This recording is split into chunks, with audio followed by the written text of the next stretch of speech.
After missing a deadline on a key rule change to pass voting rights legislation before the federal Martin Luther King holiday Monday, Senate Democrats say this is the week they'll push through changes so they can vote on the House-approved Freedom to Vote John R. Lewis Act, which is a bill that combines the Freedom to Vote Act and John R. Lewis Voting Rights Advancement Act.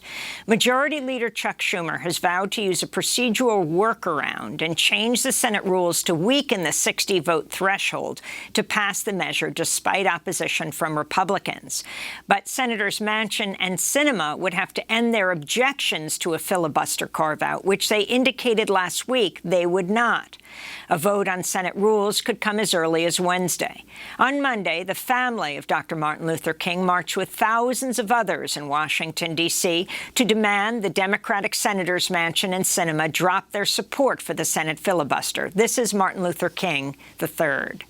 Senators Sinema and Manchin also say if the bill doesn't get bipartisan support, it shouldn't pass. Well, the 14th Amendment, which granted citizenships to slaves in 1868, that didn't have bipartisan support. Should formerly enslaved people have been denied citizenship, Senator Sinema? The 15th Amendment that gave formerly enslaved people the right to vote in 1870, that didn't have bipartisan support. Should former slaves have been denied the right to vote, Senator Manchin? In 1922, 23, and 24, some senators filibustered an anti-lynching bill that had passed in the House. Would Senator Manchin and Senator Sinema have supported blocking those bills too? I'm just applying their logic here and showing that it's not logical at all. To them, the filibuster is sacred, except for when it's not. In 2010, Senator Sinema supported the idea of using reconciliation to get around the filibuster and pass health care reform. Just last month, they both supported an exception to the filibuster to raise the debt ceiling. But they draw the line at protecting the rights of millions of voters. History will not remember them kindly. This comes as Republicans are leading voter disenfranchisement efforts nationwide, with GOP-led state legislatures passing more than 30 laws restricting ballot access and introducing at least 400 more. For more, we go to Washington, D.C. to join Dr. William Barber, Bishop William Barber, co-chair of the Poor People's Campaign, president of Repairers of the Breach. On Saturday, Bishop Barber was awarded the King Center's 2022 Beloved Community Award for Civic Leadership. Bishop Barber, welcome back to Democracy Now! I also wanted to start off by asking how you're feeling as you announced you tested positive for coronavirus. Well, I'm doing much better. Thank you for asking. I'm quite bothered, though, by all of the people that can't get free tests, and we still have not given people free insurance, even in the midst of COVID. So while I'm well, the nation is not well, the world is not well, and I want to thank you for having me on this morning. Well, thank you so much for joining us. This is a pivotal moment. If you can talk about the standoff in the U.S. Senate right now, not exactly between Republicans and Democrats, so you could ask why many Republicans are not supporting the voting rights legislation as they have in the past over and over again, but within the Democratic Party, with Senators Manchin and Sinema refusing to support a filibuster waiver carve-out. Well, Amy, let me take a moment. This past Friday, the Poor People's Campaign, a national call for moral revival, announced that we were going to, regardless of what happened, have a mass poor people's low-wage workers assembly moral march on Washington and to the polls on June 18th, 2022. We're launching a tour, announcement tomorrow, regardless of what happens. We're going to engage in mass action, direct action, nonviolent action, not just for a day, but for a declaration to declare that there must be a moral shift in this country, that there must be a change in power. As Dr. King said, the real problem that we've always had with these issues of voting is the fear of the aristocracy of the masses of poor and low-wealth people, black and white, coming together to vote in a way that fundamentally shifts the economic architecture of the nation. In fact, in 1967, Dr. King said, we must also realize that the problems of racial injustice and economic injustice cannot be solved without a radical redistribution of political and economic power. So, first of all, we should have never decided to separate voting rights from economic justice. I was listening to your report a minute ago about what just came out about poverty. That was a fundamental mistake, I believe, on many activists' part and many Democrats' part to separate these out. We should have started saying we demand infrastructure of our democracy, which is voting, and infrastructure of investment in the lives of poor and low-wealth people. The next thing is we are intensifying now, but if we're going to win this, we've got to, number one, say we can't allow the government to set false deadlines. Our deadline is victory. We could have done this since 2013 when the Supreme Court gutted the Voting Rights Act. When in the middle of the Obama administration, we have to ask the question, why hasn't some of the intensity been before now? We have to ask the question, yes, Manchin and Sinema, but why haven't some groups, even some civil rights groups, pushed them hard in their own states before now? Who made the decision that we wait until now? Why, yes, you challenge Sinema and Manchin, but there are other Democrats, moderates, that Dr. King once called the worst enemies to the civil rights movement, who also have been weak on when it comes to end the filibuster. Certainly the Republicans and some Democrats have not wanted to move the filibuster other than Sinema. Why didn't we make the connection, the fact that 45% of the electorate in battleground states are poor and low wealth, 30% across the nation. So regardless of what happens today, we have a lot of work to do. Sinema and Manchin are acting like James Calhoun in the 1850s, who said you had to protect minority rule. They're not acting like Robert Byrd, because Robert Byrd actually hated this kind of filibuster. We must lastly raise the question, where's the U.S. Chamber of Commerce? Why aren't we criticizing them? All groups, civil rights organizations, everybody, because they're the ones that both are against living wages and against voting rights. And if we're going to have a criticism and be like Dr. King, we have to go deep. What about the Koch brothers? What about the American for Prosperity? And then lastly, what do these bills actually do? I know they want to sell it as an end-all and be-all, but the new Freedom to Vote Act, which Manchin compromised down to, what does it do? What doesn't it do? One thing it does is it codifies voter ID for the first time in the history of the country. Not saying it doesn't do some good things. The other one, the Voting Rights Advancement Act, does it really cover states? How many states will be covered under pre-clearance? What's the formula? One formula said that you had to have 15 cases adjudicated all the way through the Supreme Court. Well, how many states can even meet that formula right now? And will it grandfather and stop the gerrymandering that's already happened? Was part of the game of Manchin and Sinema to delay all the way this year until bills got passed. So even now, if they changed, they would have actually won what they promised the Chamber of Commerce and others. These are heavy questions.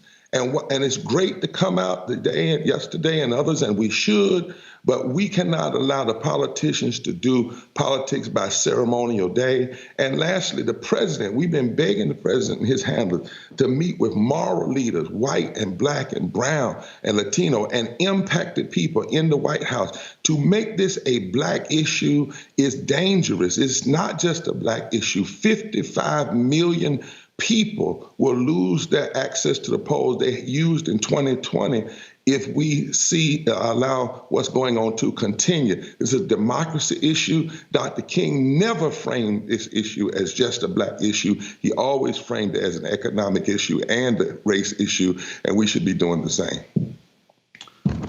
So, Bishop Barber, I wanted to ask you, many would agree with you that even the current bills before that will be voted on before the Senate have problems or weaknesses in terms of their defense of the Voting Rights Act. But it seems pretty certain that even these will be voted down. And the question is, what will then be the approach that the movement for voting rights should take? Clearly, it's into the streets, But would you support some kind of a legislation that would take portions of these bills and at least get something passed before the next elections? Well, see, that's the politician's decision. The movement's decision is to demand what is right all the way, not part of our right, some of our right. It's amazing to me that when it came to the corporations, they got everything they asked for. They wanted $4 or $5 trillion. They got $4 or $5 trillion. Billionaires made $2 trillion in the first 20 months of COVID and are growing. When it comes to issues like poverty and voting rights, number one, we bifurcate them in a way that the forces of oppression never bifurcate them. And then we keep compromising down, down, down, down, rather than fighting. And eventually, if we're not careful, it would be tantamount to Frederick Douglass accepting a long weekend as an answer to slavery rather than emancipation and freedom. So what the movement is saying is not only we go into the streets, but direct action, mobilization, and not for a day, but for a season until we're going to massively engage in registering voters and pushing out voters in poor and low-wealth communities who can fundamentally shift the political realities of this country. We're going to put together a full agenda. We call it the third Reconstruction agenda. We now have 45 coordinating committees, 2,500 clergy, 200 partners. We've been mobilizing and planning because we never were going to just accept what the politicians throw at us. The tail can't wag the dog. It doesn't work like that. The reality is that when we talk about even the Build Back Better plan, Democrats should have never called that the most transformative. They should have said it was a step to attempt to respond to the fact that poor and low wealth people were the ones hurt the most during COVID. These bills, once they get compromised, call it what it is. Think about it. We have allowed Manchin, Sinema, and the Republicans to basically throw the memory of John Lewis away, throw the For the People Act that he actually wrote away. And Democrats should never have done that. We didn't fight hard enough on the front end. Many groups agreed with this delay. Well, the movement is saying there's going to be a moral reset. And let's do history. In 1852, the Dred Scott decision was passed. Frederick Douglass and William Lloyd Garrison, they didn't quit. They said they emboldened and intensified their agitation. When the 1957 Civil Rights Act was passed, the movement didn't quit because it was so compromised. They began to push even more. Right after the 64 Civil Rights Act, then we began moving toward the 65 Voting Rights Act. John Lewis, in fact, criticized the 64 Voting Rights Act and exposed the weaknesses of it. I don't know where in the world we have come to in this country, particularly in activism, where we think that the politicians set the agenda. We just have to go along with it. We don't criticize it. We don't show the weaknesses of it. We don't talk. That is wrong. You know, we cannot let the politicians, I don't care what party, just say, here's what you need, and this is the greatest thing you can have. No, we want all our freedom, all our voting rights, all our economic prosperity, and we want it now. And we don't know what can happen until we see the greatest, largest mass movement of poor and low wealth people in this country ever in history. And that is what we're moving towards putting together and pushing out now. Well, Bishop Barber, I wanted to ask you the point that you raised that it was a mistake to frame the voting rights legislation as a largely a black and a brown issue.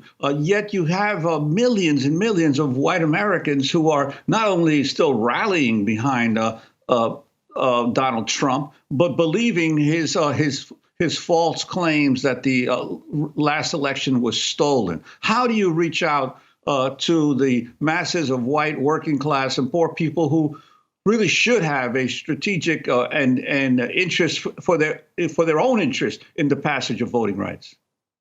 Well, let's stop lying on poor and low wealth people. Most of the people at January 6th were not poor and low wealth.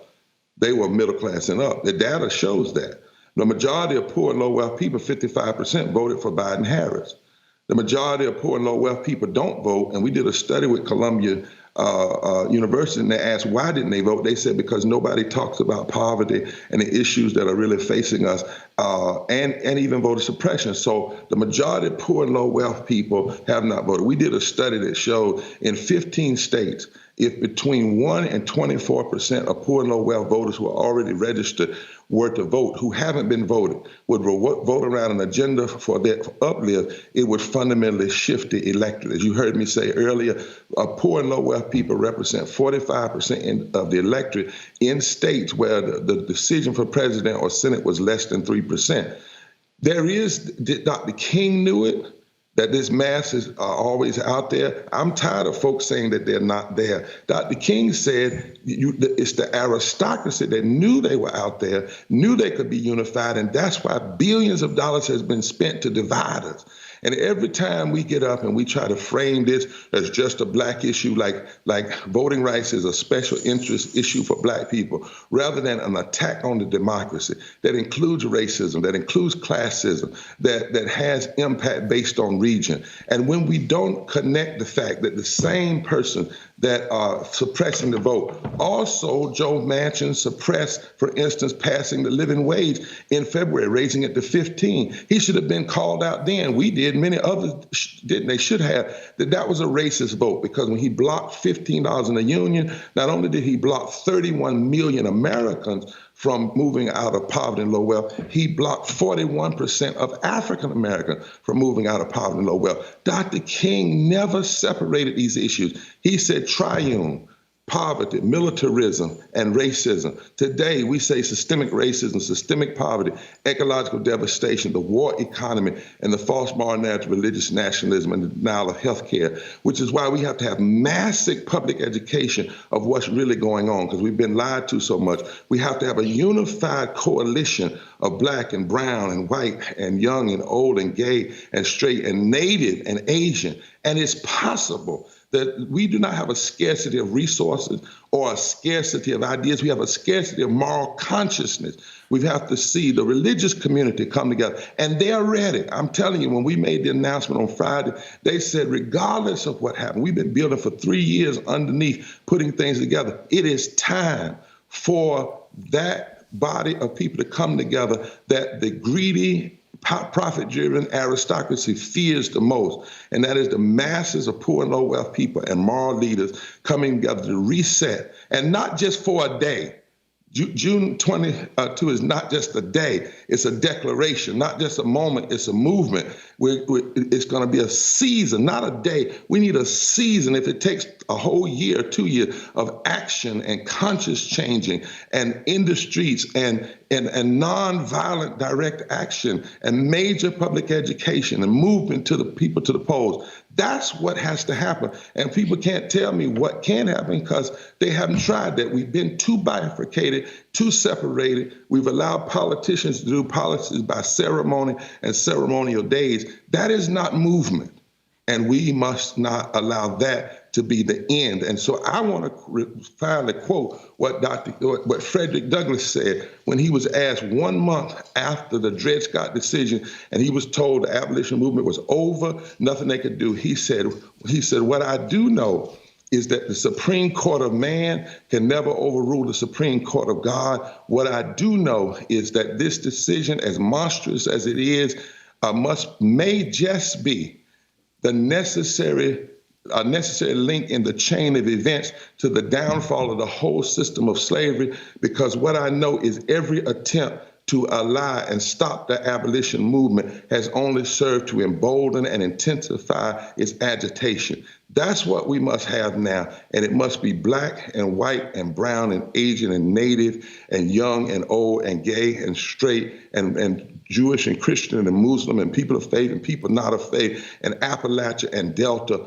of this country, and California, Carolinas working together. Bishop William Barber, we want to thank you for being with us, and we will certainly continue to follow this movement. Bishop Barber is co-chair of the Poor People's Campaign, president of Repairers of the Breach. Reverend Barber was just awarded the King Center's 2022 Beloved Community Award for Civic Leadership this weekend.